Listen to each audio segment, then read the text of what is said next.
Morning guys, Tater here, welcome to Tater Games. Today we are talking about how to come up with a name for your game. It's gonna be insane. It's not the Christmas special just yet, so we'll stop the rhyming so I can kind of, protect my dignity, little as it may be. Anyway, let's do it.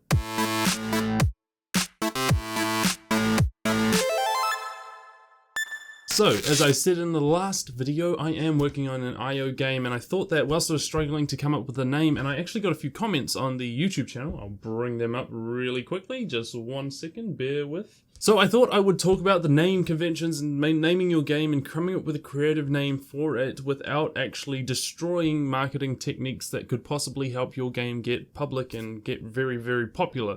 Up until this point, I've never actually ever thought about names as being really important, but more recently than ever, I've kind of considered it to be one of the most important things when it comes to marketing. Aren't IO domains just cheaper than the normal ones? Well, by normal ones, I'm assuming you mean like .com, which goes for around $1.26 for just your standard name that nobody really has. And then of course you've got .com that also has like for very popular words, for example, or company names, or like stuff like dairy.com will go for like a few grand instead of just, $1.25, because they know that that type of name has value because the word dairy is literally already in people's minds. But when it comes to .io, the actual rise in popularity of those IO games has made the price of those domain names actually a lot higher. And by a lot, I mean a lot. For example, I've been through a dictionary and actually tried to figure out what common word can I use and put IO at the end that will 1. Sound really good,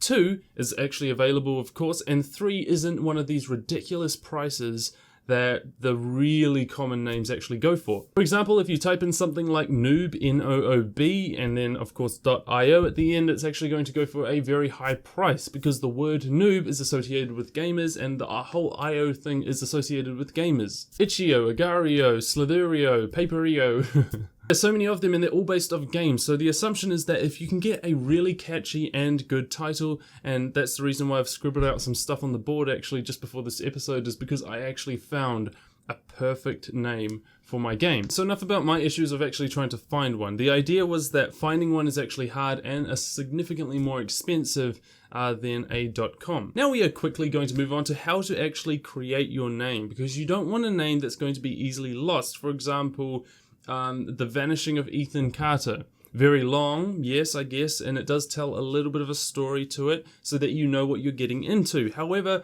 The Vanishing of Ethan Carter, I'm not too sure how many people actually remember it. Hell, I don't even remember the bloody name. I have a feeling that I actually said those words kind of wrong, and I don't even know if the name is Ethan Carter, but I think you all know what game I'm talking about. So the problem with it is that it is very long. The other issue is that there is no sort of words in there that kind of relate to common words that we always use, except for the and of. The problem with these names is that they're really long, and of course if we were to give it an acronym, then of course The Vanishing of Ethan Carter.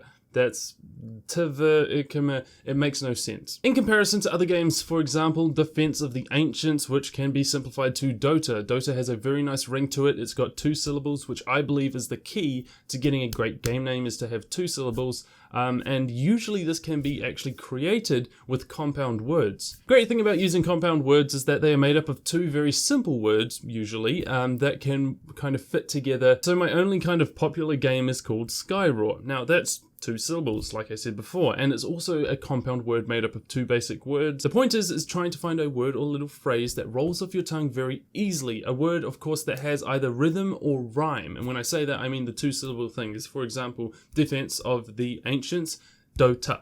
Of course, now it's Dota 2, so it's Dota 2. It's really fluid when you say it, and it rolls off the tongue very well. League of Legends, of course, uses similar tactics to the rest. It's League of Legends, and of course Legends and League, I guess we use a little bit, not too much. Legends more than League, I'm sure. But of course, when we associate things that are in a league, we associate teams, because teams are often called leagues. There are a lot of sports teams that are called the League of whatever. Not to mention, it also has LOL, which we use a lot, especially younger people, using it to text, using it to type, and send messages through the internet, social media. We use it all the time. So it's already associated in our minds as something. It's already stuck in here. So if we were to come up with a name that was something that was already in people's minds, then of course, what do you think they're going to look at? The thing that they have no clue what it is, or the thing that they do or are familiar with? Obviously people look towards familiarity. It's just something that we do naturally as humans. When we look at games, we don't look at games that are different from every other game. We look at games that are like something that we've played before. For example, I'm pretty sure TF2 players all kind of moved to Overwatch and stuff like that. They like the style, but they want a more modern version of what they used to have. It's kind of like,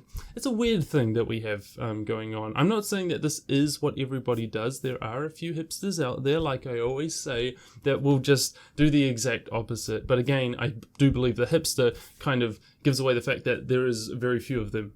Doing something that's out of the norm. The norm is to follow the sheep and kind of follow everyone else. For example, PlayerUnknown's Battlegrounds, which again I would say was not a great name. PlayerUnknown's Battlegrounds, far too long. PlayerUnknown's can be completely wiped out of the whole thing. Battlegrounds will do. And on top of that, Battlegrounds is of course a compound word between battle and grounds, and it works out very well because those two are things we use in our minds a lot. Not to mention the association there with things like Battlefield, which is again a really great game. However, the logos, it kind of look similar. They're not too far off from each other. In saying that, whatever, it does take into consideration the actual acronym PUBG is, I guess, amazing. It's actually very catchy. PUBG. You can say that forever. Now, if we move on to popular apps, we got stuff like Candy Crush, which again gives us our literary sort of section of this whole talk. Basically, alliteration has rhyme to it, sort of rhythm to it, a little bit of a mixture of both. Then you have things that actually describe your game. For example, Flappy Bird. What do? You flap the bird. First of all, the name itself actually has a little bit of rhythm to it, Flappy Bird. And of course the trends and stuff like that, it's very easy to tell what the game's about because literally it says, you're a bird that's flappy. You just flap a bird. You crush the candy. It's Candy Crush. You cross the road. It's Crossy Road. That's an entire section of games that works really well, of course, when your game is not very serious, it's not very competitive. Casual games tend to have much looser, sort of lighter names. For example, when you got, again, PlayerUnknown's Battlegrounds, League of Legends, Dota 2, Overwatch, they all sound very serious and kind of, it's not really fun to say the actual phrase. In saying that, of course, the name does get stuck in your head for all of those games in a very different way that they actually get stuck for a lot of the apps. For example, when you got stuff like Agario, Slitherio, the IO at the end of all those names actually kind of caters to the sort of child-friendliness to the actual game. And believe me, a lot of them are actually child-friendly. I mean, if you kind of look at those types of games, those are games made for children. Just so happens that a lot of adults, including myself, which is kind of embarrassing to admit, we actually play it. Hold up, I'll just make myself seem more like an adult. Ah yes, caffeine, only for adults. So take all of these games into account whenever you're thinking about your name, because there is a reason why these are some of the most popular games on the market, and my belief is that this plays a very big part of it, but it is all about that name. Names are very important. Business names have to be memorable above all. It doesn't really matter if it makes sense to you. You could make up your own little word. For example, if we take pen and we take coil, pin coil. If it doesn't work, we move on to the next one. We write down every little combination, of course, that we find sort of useful or believe that it has potential until we get the best one. That is what I did for the last day. I guess we were just searching, making sure that it was available, making sure that nobody was going to purchase it, making sure that it had a catchy ring to it, and you guys will figure this out in about a month. If we do actually end up finishing the game in that time, then you guys are going to see what it is, and it is, believe me, very fun to say. So the whole idea is that it is a word that is in everyone's minds. Everybody kind of knows what it means, but nobody actually respects it as a word. It's not even in the dictionary. So the idea behind it is that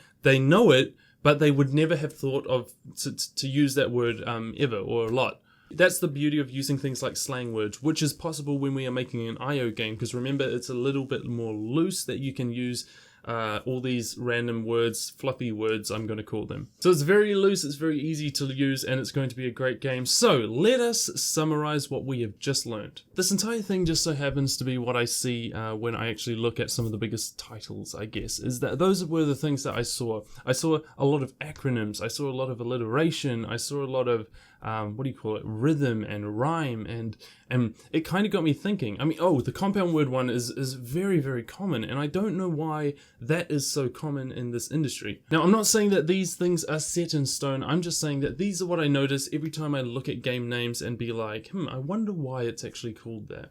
And these are the trends that I just so happened to see, which was, again, acronyms, right? You want a nice sort of shortened version if you do have a very long name. You need that shortened version, and the shortened version is just as important as the full name. If not more important, because when there is promotion on social media, that type of stuff actually sticks. You're not going to get hashtag PlayerUnknown's Battlegrounds, no, you're going to get hashtag PUBG. And before we all forget, most of our marketing actually comes from social media, especially nowadays. It's all word of mouth, and because everyone is kind of, you know, at the click of a button and the type of a keyboard, you can talk to anyone in the world through the internet. I mean, it's very easy to promote yourself just through word of mouth. So it has to have a lot of catchy things to it. It needs to have a shortened version of what the actual full name is. And of course you have things like rhyming, which generally make it, I guess, a little bit more towards the lower age groups, we shall say. No offense to those guys who like to play things like moo.io. That game was very awesome, but I would still say it's a child's game, and it kind of does rhyme and all that type of stuff, you know? That's kind of what kids like. And of course we have rhythm. Rhythm is very important. I believe that if your word is either staccato or legato, and in music terms this means it either kind of trails behind itself and it has a lot of sustain, or it's like very impacting. So boomerang would not be staccato, it's boomerang. So it flows very nicely. And of course if it's staccato it would be boomerang, but it can't be said as a staccato, it just doesn't sound right. So there's a bottle of rum here that has a perfect staccato example, which is Bacardi. Bacardi. Bacardi. Samsung. Very flowy. Not Samsung. Put that in, leave that in.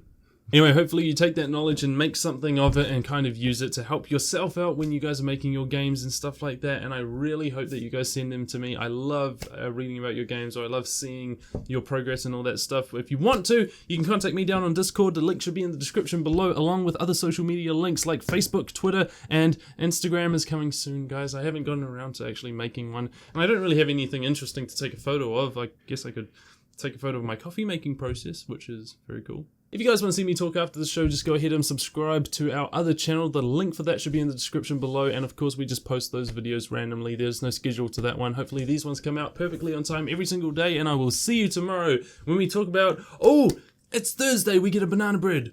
Yeah!